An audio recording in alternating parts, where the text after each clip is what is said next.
my life in prison and my real life testimony of how Jesus came into my life and saved me. Now, before I begin, if you haven't already subscribed to my channel, go ahead and do so. Click that notification button to get notified every time I release a new video, and let's begin. Some roughly 15 years ago, I used to be homeless on the streets of London for 2 years, and it was a very rough area. It was like a ghetto area. And during this time of homelessness, I also happened to be hooked on illegal addictive substances, which is what made me homeless to begin with.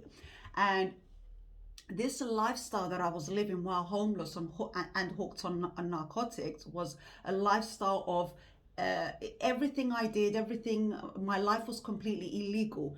I was living a life in the underworld of crime, and it was all about drugs, how I was going to get my next fix, what I needed to do to get my next fix, who can I manipulate, where can I go, what can I do, and everything revolved around the addiction that I had.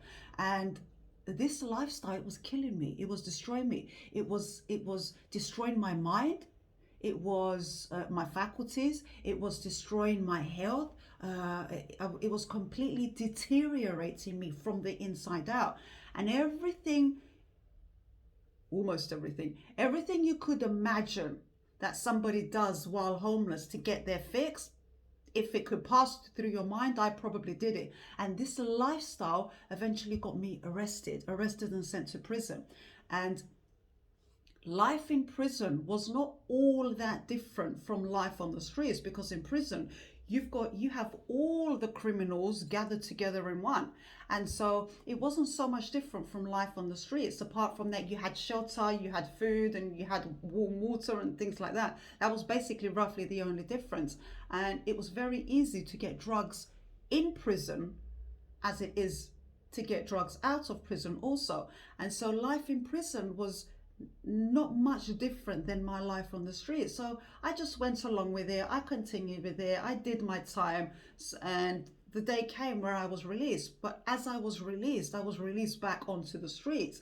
And from prison, being released back onto the streets makes it very, very easy. It made it very, very easy for me to continue where I left off, to continue with my old lifestyle on the streets and drug addiction. And so that's exactly what I did. And so it continued and it continued. Again, these drugs were killing me. They were deteriorating me. They were killing me from the inside out. They were destroying me. I couldn't think clearly. The only thing I cared about, the only thing I can think about was how to get my next fix. Where am I going to go? What am I going to do? It was all about it. Everything revolved around drugs. I wasn't taking care of myself. I wasn't feeding myself. I was sabotaging myself. I was neglecting myself. I wasn't sleeping. I wasn't resting. It was all on the go, and it was all about drugs. This life was killing me, and it showed. It showed in my face. It showed on my body. I mean, I literally looked like the Walking Dead. And so this same lifestyle continued, and the day came where I was arrested again for the second time, and I was sent to prison. But this time it was for a longer period.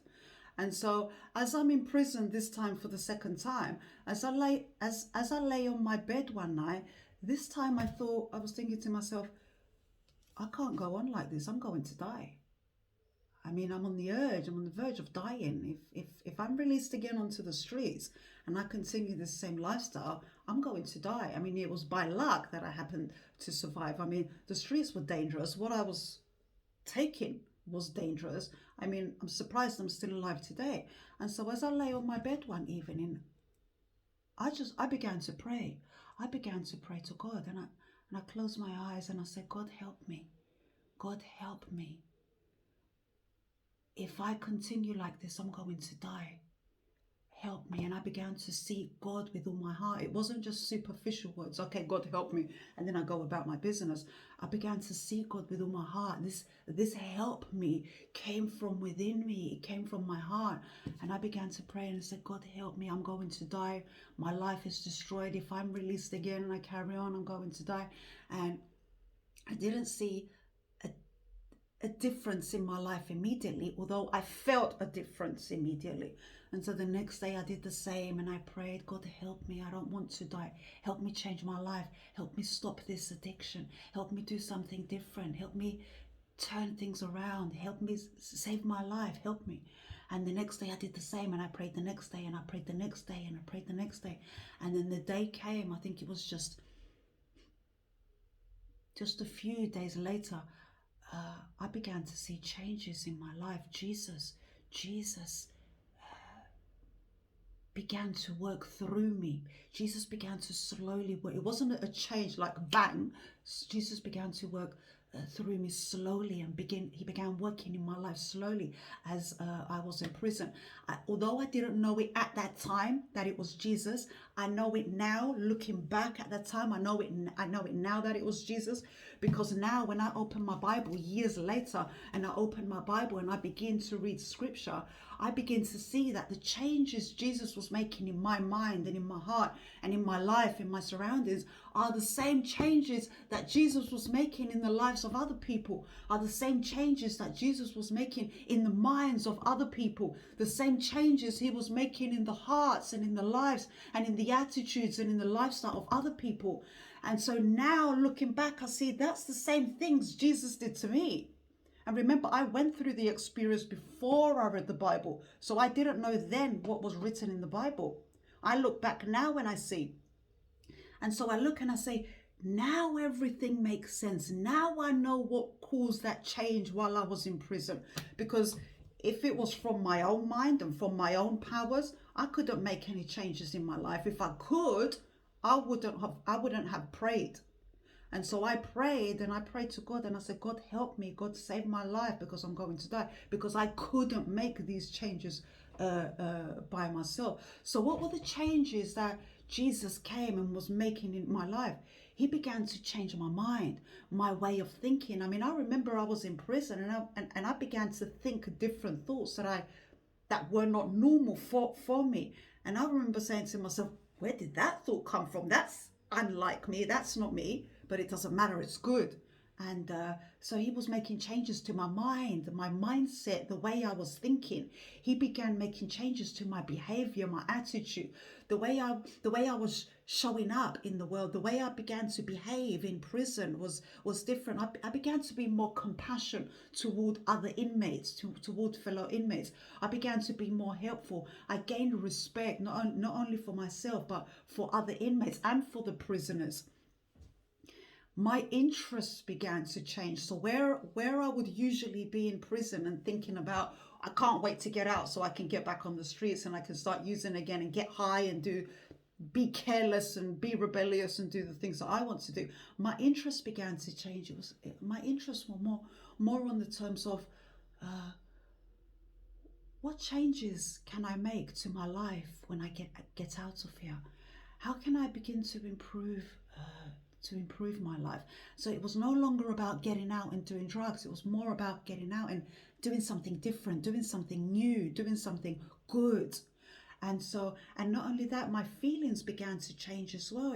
There was a sense of calmness, there was a sense of peace, there was a sense of rest within me about the whole situation. It was not nervousness, it was more about peace. I was peaceful about making these changes. I was peaceful about doing something good, about doing something new. My intentions, they changed as well. My intentions were no longer about, my intentions were just more pure. It was to do new things. And all these changes that Jesus was making in my life, in my behavior, in my intentions, looking back now, as I said, these are the same changes he was making to other people in the Bible, changing their intentions, changing their thoughts, changing their hearts, changing their interests. They no longer have old interests. It's no longer about them. And they have new interests now, and this is the exact same things that I was experiencing. And so I want to tell you a Bible verse to kind of bring this all together, and it's Jeremiah 29:13. And God says, you will seek me and you will find me when you seek me with all your heart. You will seek me and you will find me when you seek me with all your heart. And this just took me right back to that night as I lay in bed in my prison cell, when I prayed to God and I said, God, help me, I'm going to die. Help me, I said to him. And I sought him with all my heart. And now reading the Bible years later, saying, you will seek me and find me when you seek me with all your heart. And that's exactly what I did in that prison cell. I sought God with all my heart. And then Jesus came and began to make changes in my life, in my mind, in my heart. So I want to encourage you. I want to inspire you. I want to motivate you. I want to tell you this.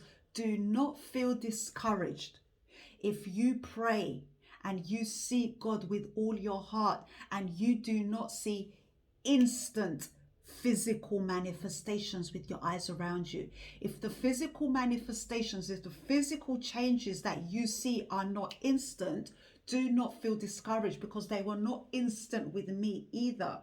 It took a few days, and I've heard other stories where it might take less or it might take longer. So don't feel discouraged if you're praying and if you're seeking God and the changes are not instant, because I tell you what, God works in mysterious ways. God works behind the scenes.